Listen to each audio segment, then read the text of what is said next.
everybody, it's Carol here at Oak House Journals, and I'm going to do week 14 of the Stitch Circle Show Challenge 2025 being hosted by Lisbeth Degn.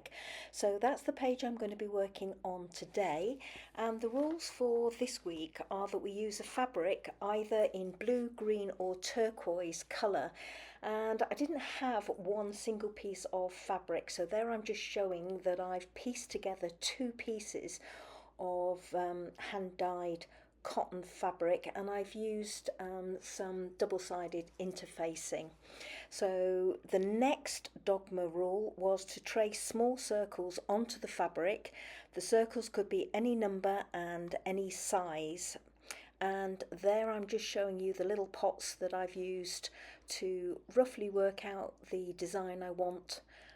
I did it first on a piece of paper, and that's what I'm going to try and replicate on my fabric. So here I've got my first little pot. I'm bringing in my Frixion marker pen, and I will be drawing round those little pots with my Frixion marker pen before I go in and start stitching. So I decide to go with the top of my pot because it's got a smooth edge to it.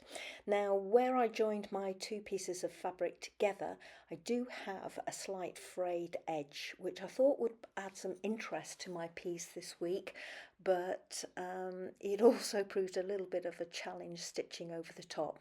So there we go, I've drawn around my first pot, and I'm going in with the top of a Pritt stick to create my smaller circles, or my second circle there.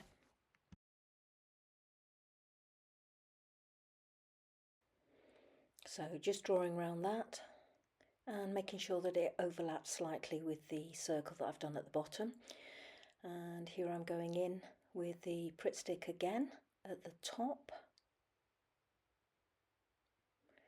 and then one final larger circle.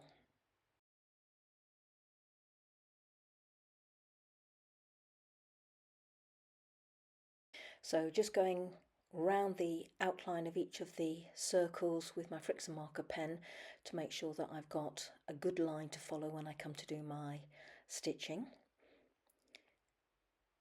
And now I'm just filling in what I want to do inside of each of those circles, and as you can see from the design on the left hand side, I've done partial circles inside the complete circles. I hope that all makes sense, but you'll see from the close-up photos at the end of the video what I mean.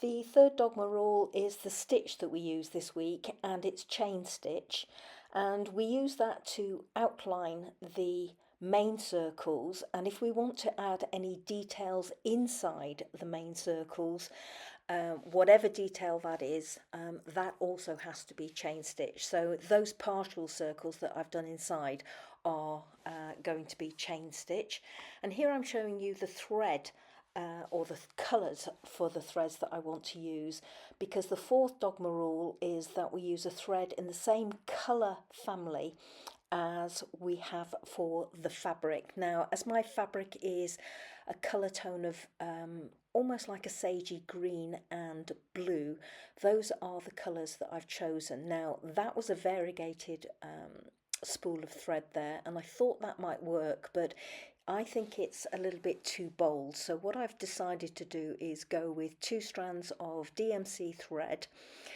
one in a pale blue and one in a pale green. I've decided to use the blue for the main outside circles, and then the pale green for the design that I want to use inside. So very quickly threading up a needle and doing a quick quilter's knot at the end of my thread, and going in with the pale blue, as I say, just two strands of DMC stranded cotton, and doing a chain stitch all the way around my top main circle. So I'm just going to speed up the recording a little bit for you.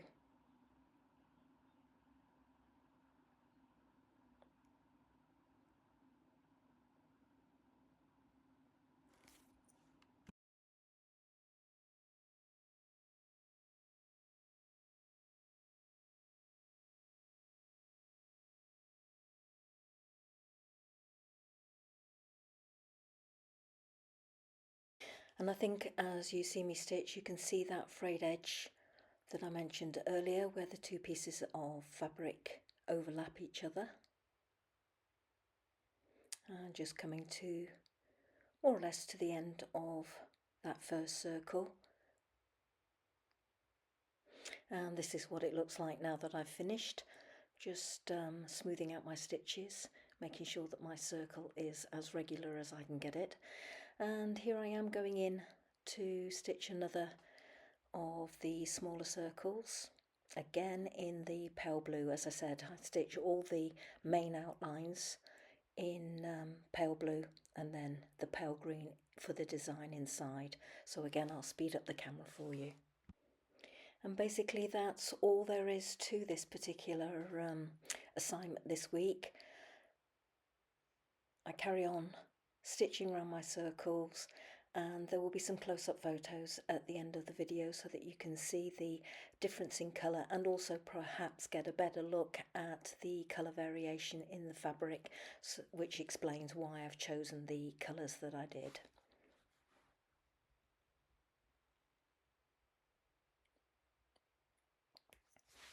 So here is my finished piece, and I'm hoping you can make out the colour differential there and also that frayed edge that I had to contend with.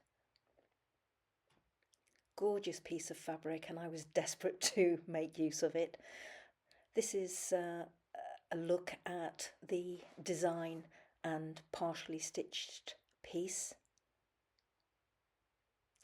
and this is the finished piece now glued inside my little journal. Thank you so much for watching, as always, everybody, and I hope you'll join me for next week's assignment, which is week 15. Until then, take care. Bye bye now.